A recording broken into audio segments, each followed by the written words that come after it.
Welcome into the DNVR Rockies Podcast. I am your host, Suzie Hunter. We've got Tiffany producing today. But guys, I have some great news. That is a season wrap on the Giants. But this finale against the Giants was so good. Rockies won the series. So of course we'll get into that. We'll break that all down in just a moment. We have updates on Kyle Freeland. We're going to hear from him about his injury, that right oblique strain. We're gonna talk about all the fun stuff we saw at Coors Field. It was bark in the park. It was really the big news was the Rockies won a bunch of games, and it was really fun. And of course, including today's game where we saw like a 13-run inning. One inning, 13 runs across both teams. It was pretty fun. It was pretty wild. That's Coors, baby. That's Coors. That is the Coors Field effect. But yeah, let's start off. Speaking of weird, Friday was such a weird game. We're going to breeze through this weekend right now. Friday was such a weird game. Chase Anderson was throwing a no-hitter through 7 innings, and then they took him out. So the Rockies had a combined no-hitter going into the 8th. I'm so glad they didn't hit a combined, or they didn't throw a combined no-hitter. I hate combined no-hitters. Like, that's my hill that I die on. I'm like, that's good pitching. That is good team pitching. But I don't think that is even close to as cool as an actual no-hitter. And I don't think it deserves to use the same verbiage. I don't know. That's just me. I hate a combined no-hitter. But I will say Friday was the day that I was on a freaking plane during the game because I was stuck in Philly. I was just telling Tiffany this before the show started. I will never again take for granted being in this studio and having my laptop available because I just had to totally freeball the whole show on Friday. It was terrible. I mean, it was a fine show, but like it felt terrible. This feels good. This feels good being back. But yeah, Rockies won Friday night. Saturday, we had such a busy day. It was a doubleheader to, of course, make up for Thursday's game that was postponed. And it was a little bullpen day. Suter versus Giants starter with the last name Wynn. What is his first name? Doesn't matter because Austin Wynns is the only win that matters to me. It was a 9-5 win over the Giants. Rockies had a bullpen game. That's why Brent Suter started. And we had Diaz catching. So like we kind of like saw a little bit of everyone. Saturday morning, the first game that started at 12:10 was so fun because it was bark in the park. All the doggies came out. You have to wonder. So Bark in the Park was supposed to be Thursday night. The game got rained out. I wasn't there to see what the weather was like, but you have to imagine they called that game early so the park wouldn't smell like wet dog. I hear that's a bad smell. Let's talk about game two. Game 2, things got really juicy too. First of all, the Blake Street Bombers came back to visit. And we even saw them throw out first pitches. Lucas Gilbreth and Ty Block caught 2 of those first pitches. Gilly caught Vinny Castilla. Ty Block caught Alice Burks, respectively. So, like, whenever, we see our Colorado guys interacting with sports legends, I always love to ask them, like, oh, what was that like? Was it cool? But, like, for both of them, like, Ty Block was saying, yeah, like, I know Ellis, like, I worked with him when I was in the Giants organization. Like, we're pretty close. And then Lucas Gilbreth caught Vinny. And, like, we see Vinny every day. He's like, no, I picked him, though, because I knew he would throw a strike. He's like, I don't know how those other guys throw. He's like, but I know Vinny can throw a strike. It's like, that's actually pretty funny. So it seemed like they had a good time. But okay, Saturday night, this was when things kind of went down, though. So Kyle Freeland only lasts 3 innings, which is very un-Kyle Freeland-like. So he noticed some pain in the second inning. He told Buddy that he felt something in his back and to put the bullpen on notice. So he got looked at. It was the oblique. All the advice was saying, like, you should probably take him out. Like, it's kind of not worth the risk, especially because obliques are so touchy. But He was telling us last night about how he felt, and even last night he kind of got the impression, or at least like I feel like we could tell that he could tell that this was probably the end of the season for him. But we're going to let you guys listen. Tiff, are we ready to play that sound? All right, here is what Kyle Freeland had to say about his injury Saturday night. Yeah, I mean, as a competitor, I want to be out there, regardless of, how I'm feeling. Obviously, injury like this with obliques are very touchy. And, if I would have kept pitching, more than likely it would have gotten worse. So from the standpoint we are as a season, where Doogie's mindset is with that and everything. Obviously, it's the right move to get me out and try and get me healthy, throughout the rest of the season and go into the off season healthy. With where we're at, with 2 weeks left, I don't see there being a very high chance of me coming back. Just like I said, obliques are very touchy, and we'll talk about that in the coming days, and it's all going to depend on how I feel. Before you felt the tweak in the oblique, how'd you feel like you were throwing, and how you felt, say, the last 2 or 3 starts? I felt really good. I had command of the zone. Me and Ellie were doing a good job with counts and our pitch mix. A couple knocks they strung together there in the second inning, but overall felt good, and kind of been rolling a little bit these past few weeks in my starts. It sucks that it kind of had to end this way. Yeah, that is the sentence that's going to stick with me. It sucks that it had to end this way, especially because he was feeling good right now. Obviously, I mean, he's our ace. Obviously, we need him, especially because so many pitchers have been injured this season. Sucks to hear. Yeah, it sucks that it had to end this way, Kyle. You are exactly correct. But I would much rather have Kyle Freeland go into an offseason feeling good, feeling refreshed, not working back from making some back injury worse, pitching for a team that is not in contention anymore, but still giving teams that are in contention a run for their money. He also said when we were talking to him last night, like, obviously your first choice is not being the playoff disrupting team, but it's still pretty fun. Like, at least, like, these games still count for someone. And he said the boys are locked in, which I love to hear. More on that from Buddy in a little bit, because we've talked a lot about how the boys are locked in. Before we recap Sunday's game. Sunday, not a win, but still a pretty interesting game nonetheless. Let's talk about our friends at Bet365, because at Bet365, they do not do ordinary. They believe every sport should be absolutely epic. Every touchdown, every game, every point, every play, from the moments that are legendary to the ones that fly under the radar. I feel like that's a lot of this show. Maybe some Rockies stuff is spectacular, but flying under your radar. So you're going to see for yourself just how extraordinary it is when you sign up for Bet365 today. You'll get $365 in bonus bets when you bet just $1. Whatever the sport, whatever the moment, it is never ordinary to bet with Bet365. You must be 21 or older and physically located in Colorado. Please gamble responsibly. If you or someone you know has a gambling problem and wants help, call or text 1-800-GAMBLER. That's the info you need to know. But whether it's a grand slam to score 4 runs and win the game, or a hit to center field to get on base, listen, you can bet on all of those amazing moments, those game-changing moments. This is all brought to you by Bet365. Whatever the sport, whatever the moment, it's never ordinary at Bet365.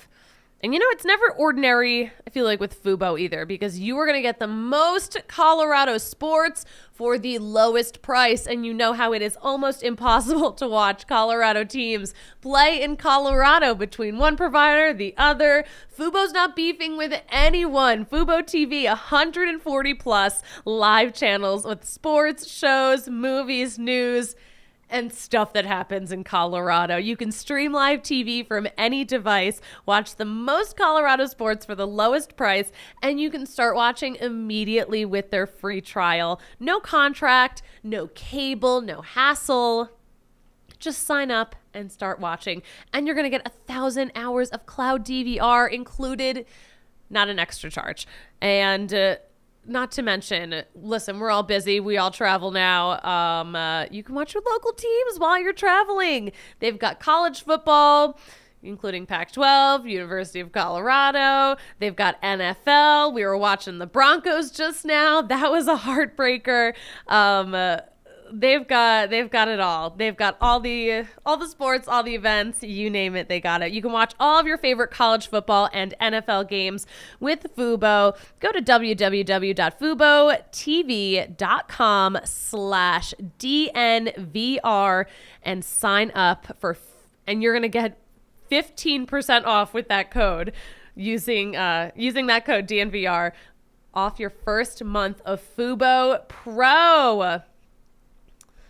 Sunday was full of pros. Chris Flexen was a pro. Chris Flexen didn't give up a hit till the 5th inning. You can believe Bud Black loved that. We saw, by the way, only 1 run over the first 5 innings and then 13 runs in the 6th. This game was just bonkers. It went from quiet to very loud. But Chris Flexen, he was really good, even though he got charged with the loss. He was Coors Field good, guys. We know that there are different standards here at Coors Field, but 5 1/3 innings, pitched 5 hits, 4 runs, no walks. No walks, Chris Flexen. We see you. And 5 strikeouts. I was loving watching those strikeouts, especially with this Giants lineup. But Chris Flexen, ultimately pretty good, but he was really happy with what he saw too. So we're happy with that. But yeah, the lineup was a little different. Rymack got the day off. Alan Trejo was at third. We had the 3 rookie outfielders, Jones, Doyle, and Hunter Goodman, together in the outfield. It was a great view of what the future for the Rockies will look like. And we'll get into what Buddy said about them all together in just a second. We had Austin Wynns catching. No Chris Bryant starting. Chris Bryant came in and pinch hit at the end, so that was pretty fun. The 5th and 6th inning, this is where things got crazy. The temperature really turned up, and the ball started flying. The bat started swinging. Mitch Haniger, he had 2 RBI doubles in back-to-back innings, the 5th and the 6th. Also, the 6th, the top of the 6th, what a nightmare for the Rockies. That was the 8-run inning. Pretty rough stuff. Or a 7-run inning. It's hard to keep track. 2 pitching changes for the Rockies. It was 8 runs. My apologies. Only 1 home run in all of that, though. But the Rockies came back, went into that inning down 9-0. The Rockies, they answered some runs. Hunter Goodman had his first career home run. Huge milestone for this top prospect of ours. And we talked to Buddy after the game, of course, and he said this dude just has power, and his numbers in the minors, absolutely not a fluke. But here is what Hunter Goodman had to say about the moment he hit his first major league home run. He was throwing good all day, living at the top of the zone, good fastball, good extension, kind of gets on you a little bit at the top, and got to a 1-2 count, and he threw one down. It's a little easier to get to when it's down, and put a good swing on it. What were your emotions when you were running the bases? Well, when I first hit it, it came off, and I thought it was a little low, so I thought it was in the gap for a double or something like that. So I was just hustling out of the box, and then it went out, and I got pretty excited.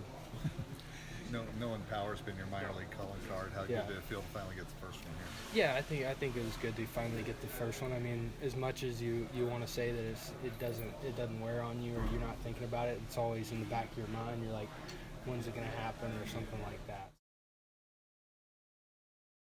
Oh, all right. Check that off your 2023 bucket list. Hunter Goodman, you got your first career home run. Interesting to hear. It's just interesting to hear these guys say, this is something I think about. Even though he's hit so many home runs in his career, the first major league one, that is the one that sticks with you forever. Bretton Doyle had a 3-run homer just a few moments after Hunter Goodman hit that homer. it was a 3-run one, you know. But Alan Trejo had reached on a fielder's choice before that. Pretty lucky stuff. But Doyle too. Buddy said this about Doyle. He has power. He just has to work on those mechanics, which is something that we see so often. Like, he does have power. He's so freaking fast. It's crazy. So, you know, he's going to have some work this offseason. He's going to have some work at spring training. But yeah, this is a game, though. This Sunday game, this is where we saw the Rockies down 9-0, and they finished 11-10. That comeback in the 9th was just absolutely insane. I mean, my gosh, we had so many pinch hitters. I'm going to pull up my score sheet right now. Can you hear it? Paper. I have paper. Castro came in and pinch hit. Oh my gosh. And also, Brendan Rodgers hit by a pitch. That was in the 9th inning. Brendan Rodgers was hit in the head. So like, he went down so hard and so fast. He came back up, took a very slow walk with Buddy and with trainers to first base. So it looked really bad in that moment, but we learned after the game, it just kind of skimmed his helmet. So yeah, anytime something is coming at your head like that, very dangerous, very scary. If it was just a couple inches, if it was just a couple inches off in a different spot, obviously this would have been a much different outcome. So that was very lucky, but he is doing just fine, just fine. Oh my gosh, there was such a strange play towards the end of that bottom of the 9th, where Chris Bryant had a hit, but like, you know, not a hit, you know, makes contact. I don't know what, it was like an act of God. It was just this like weird error from the pitcher trying to make the throw to first base, and it just never made it. So Chris Bryant ends up on first base. It was literally like God himself intervened. It was just the only way to explain, because it was so weird. It just made no sense. And what else did we see? Yeah, that was the game. Game ended on Charlie Blackmon line out. We did hear, by the way, Buddy mentioned when he was walking out of our little presser, if they had tied it up, it would have been Jake Bird pitching the 10th inning, and it would have been Hunter Goodman catching, because he was drafted as a catcher. He was developed as a catcher for a little bit until, I mean, we have a lot of catchers, but he would have been the backup catcher, or would have just been the catcher for the extra innings portion of the game. Because yeah, Diaz came in and pinch hit for Austin Wins.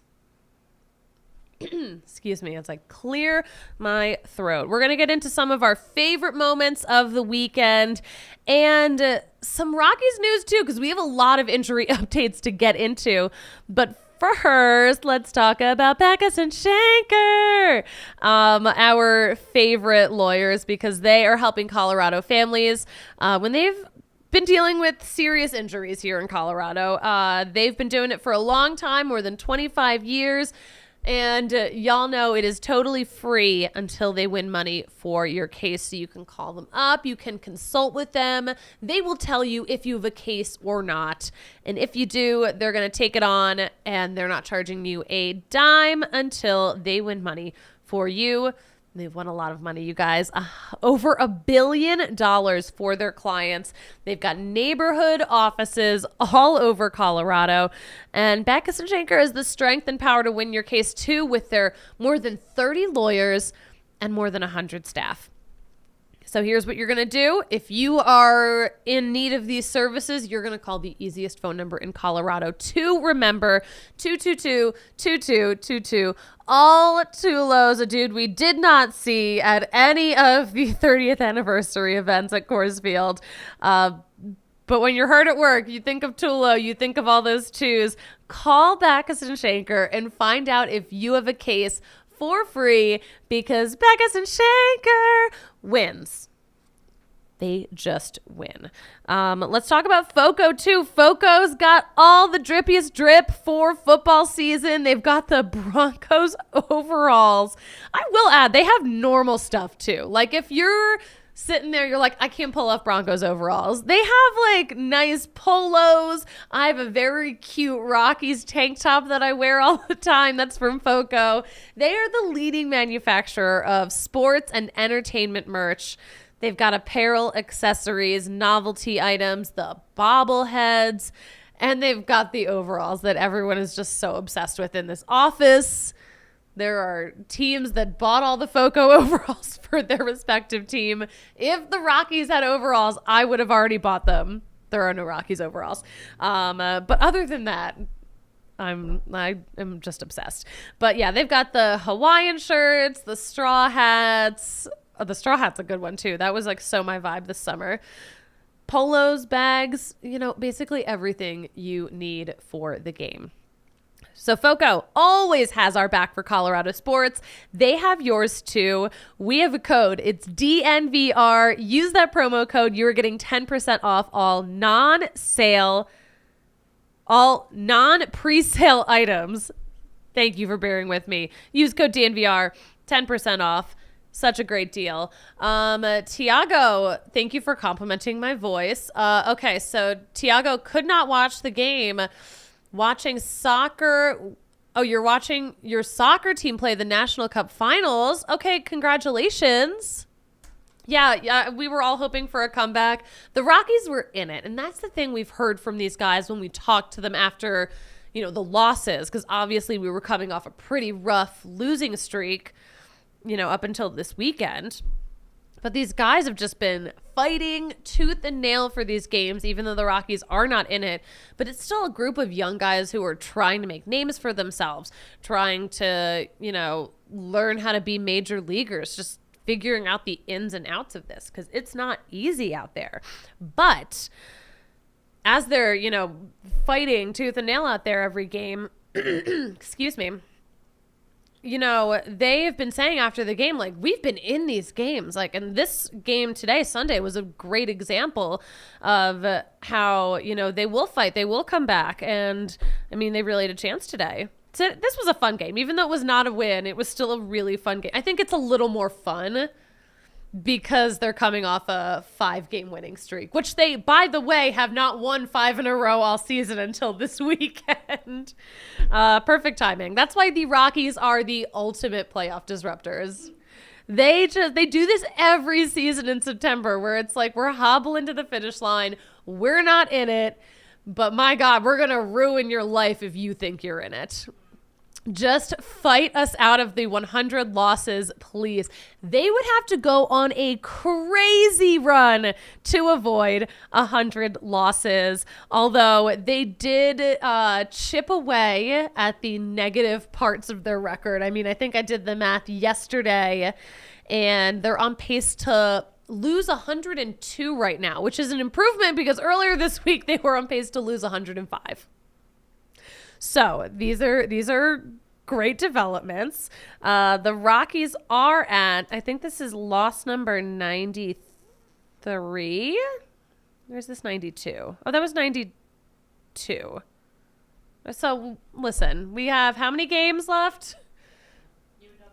We got like 2 weeks of games left. They would have to play better than 500 ball to avoid 100 losses. So it's very unlikely that the Rockies don't hit the 100 loss milestone, but that is not to say we cannot still be happy about some wins. Let's pull up some tweets though, because I asked some people online, since this was actually such a fun weekend. I wanted to know what people thought the highlight of the weekend was. So we got some feedback, a little bit of feedback. Babsy, so fun, by the way. Her account's so chaotic. The drone show. The drone show was so cool. Why didn't I put in a picture into the show of the drone show? I didn't stay in the building for the drone show because I wanted to beat the traffic, because fireworks games, the traffic is insane. So, like, if you're a journalist, if you're working media at Coors Field, you don't stay for the fireworks. We book it out of there. But it was so cool. They kind of like went through the history of the Rockies in this like beautiful visual drone thing. Oh, Tiff's got it. Tiff is so on it. It's not even funny. Oh my gosh, look at this. Look at this video that Bryce posted. So, is it a video? Is it a GIF? Oh, it's a sped up video. This is time lapsed. Okay. That's where we're going. I was like, this is a lot. If you're watching us on YouTube, you will see this really cool time lapse version of the drone show, which is the new kind of environmentally friendly alternative to a fireworks show. We live in a very flammable state, so I think it might be a good idea to kind of cool it on the fireworks. They did a great job with this. I loved my favorite, the Hall of Fame ring around Larry Walker's retired number 33. That was great. I saw that. I had a great view of that as I was pulling away from the park. And it was beautiful. It looked really cool from outside of the park too. I have to imagine people might have been, like, if you're sitting in your apartment and you had no idea there was a drone show going on, you're just like, what? What is that? So fun. Charlie had a really good slide on Friday during that really weird game that I was on a plane for. That was a highlight. Panic the Raptor. Great name. I don't get you, but like, I get you. I see you. The Young Guns showing why we can have hope. That is exactly what this weekend was about. That's exactly what this last month of the season has been about. The Young Guns showing us what they got, and they got it. The Rockies are going to be so good not too far from now. I promise. Like, I freaking promise you guys. Let's get into some actual Rockies news. Let's get into it. We're going to talk about who is going to start. Now that Kyle Freeland is on the 15-day IL, who is going to start these games? We still have a whole road trip in San Diego and in Chicago. Noah Davis is going to start some games. He came up today. He got called up. He was the corresponding move for Kyle Freeland going on the IL. Noah Davis also pitched 2 innings today, gave up nothing but 2 strikeouts. So he was fantastic. And Bud Black liked what he saw too. He called it a microcosm of what Noah Davis can do, bringing out the SAT words. But Noah Davis, got a chance to chat with him. I'll probably show you guys that convo on Tuesday's show. Maybe he'll be starting on Tuesday. Who knows? He'll be in the mix at some point. Buddy did say that Noah Davis would get a couple of starts here at the end of the season. This weekend, we also saw the Blaze Street Bombers come to town. That was so cool. Just getting to, talk to them, ask them questions, meet them. So freaking cool. We'll have more content on that too, but there's only so much you can do in a weekend. Patrick did write a great story though that's up on thednvr.com. I loved what they had to say about the new rules. I love asking old timers about new things happening at the place where they used to work, which is exactly what this is. So yeah, that's up on thednvr.com right now. We'll have some video coming out for you guys at some point this week too. Let's circle back to the injuries. There were some weird ones this week. Peter Lambert's on the IL now. Justin Lawrence. Oh my gosh, Tiff, please pull up the screenshot of Justin Lawrence. So this happened on Friday. As you can see, his foot and ankle are moving in a way that they are not supposed to go that way, you guys. So Justin himself tweeted this screenshot. Okay. So, I mean, obviously he's going to be the first to kind of laugh at himself. Although this isn't funny. I'm not laughing. I'm glad he is amused by this in some capacity, but he said, he's fine. He just kind of rolled it a little bit, but he said, yeah, Justin Lawrence is fine. Kind of dodged a little bullet there. But they did avoid using him today. He's resting in a little bit. But Buddy said he is fine. Brendan Rodgers, also fine. Daniel Bard. Buddy said today Daniel Bard is closer to coming back than we think. He loves saying that whenever someone's kind of getting better. He'll be like, they're closer than you think. I'm like, okay. So Daniel Bard, apparently there's a chance we could see him again before the season ends. Victor Vodnik, who pitched on Saturday, he got hit on the calf by a comebacker. He's doing fine too. They avoided using him Sunday as well, but he will be just fine. He'll be back. It was some very strange stuff this weekend. All right, let's see what we got in the comments here. Freeland, Marquez, Senza, Gomber, Feltner, Davis. Is 2024 our greatest rotation ever? Literally, I thought the comment you were going to say was, is this the greatest rotation to be entirely on the IL? Because everyone but Davis right now is on the IL. And even Davis was on the IL. Davis was one of the, like when we lost 5 starters in a span of 3 weeks, Davis was one of those guys. He was starting earlier this season. But, you know, he went down to Albuquerque, worked on some stuff. He's coming back better than ever. We got 2 great innings out of him. That was so fun. So fun. Let's move on to some baseball headlines. And another guy who is out for the season, Shohei Ohtani. Shohei Ohtani is officially just done for this season. But people were freaking out online because his locker was cleaned out this weekend. Apparently, they thought that he might have time to get a procedure, so they cleaned out his locker. But he'll still be around. The Angels said he'll still be around. And this is some really scary news. Charlie Manuel had a stroke. He's very famous for being the Phillies manager. They were the ones who put out the statement about his health. He was undergoing a medical procedure in Florida when he suffered a stroke. Physicians were able to remove the blood clot, and that initial post that they put out had said, you know, the first 24 hours when something like this happens are so crucial. We do have an update. Apparently doctors are encouraged by his progress. So that's really good. But he's a great baseball guy. He's 79 years old. He's getting up there. But the Phillies had a great run with him, including a World Series championship in 2008. So I'm wishing Charlie Manuel all the best. All the best. Postseason is full of all of the best scenarios. We're going to get into some of those scenarios in just a second, but first, I do wish I was crunching down on some illegal Pete's. I have been hitting the reverse nachos so hard this week. I have ordered them multiple times like a goddamn sociopath. But yes, this episode, of course, brought to you by Illegal Pete's. Probably what I'm going to get for dinner now that I'm talking about it. They've got handmade mission-style burritos. They've got bowls. They've got tacos. And the best part, the part that we love as locals, they are crafted with responsibly sourced, high-quality ingredients. And they have a full freaking bar. You can get margs. You can get all the local craft beers you want at every location.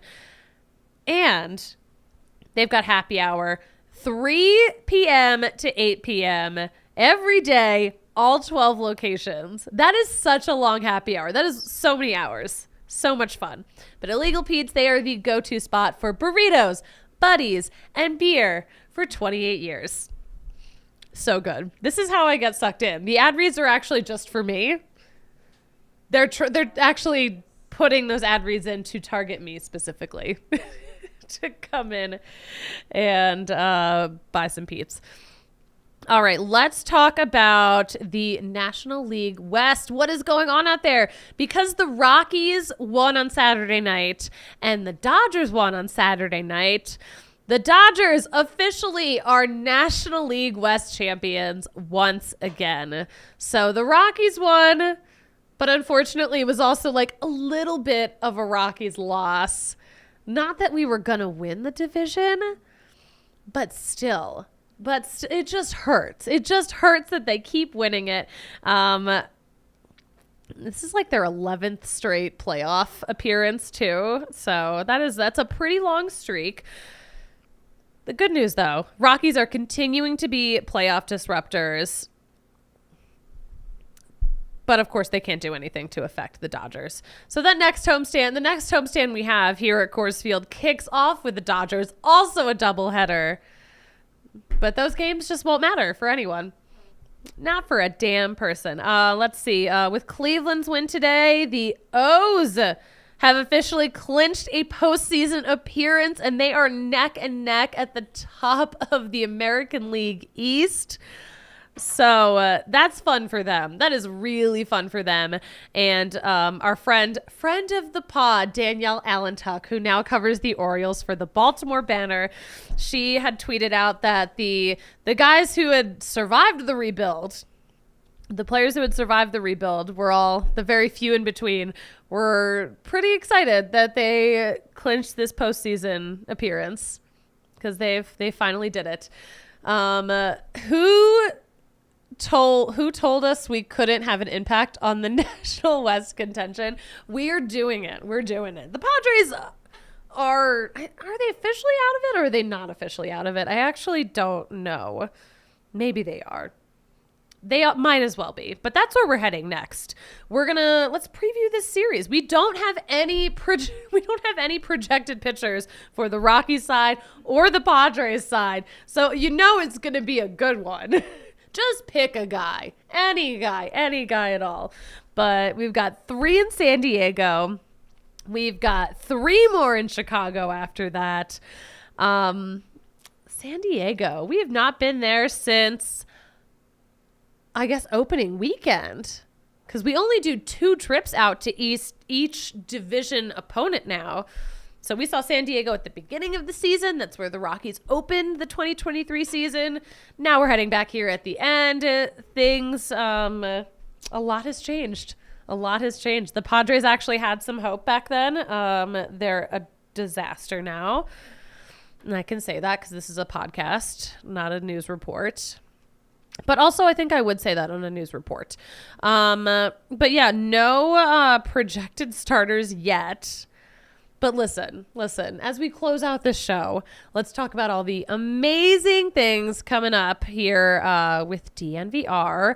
I'm sure the Broncos postgame is happening literally right now. Their coverage has been amazing, though.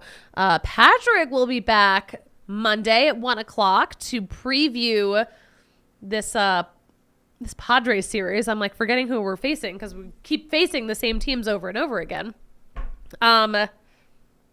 I'll be back on Tuesday, though. I will be back on Tuesday. We are actually going to have a conversation with the Rockies' first-round draft pick. Ooh, mark your calendars. And I think we'll hear from Nolan Jones, and I think we'll hear from end-of-season starter Noah Davis. We're going to have some good stuff for you, but we will be on Twitter. I'm still calling it Twitter. Do not dare call it anything else. If you go to twitter.com, it still works.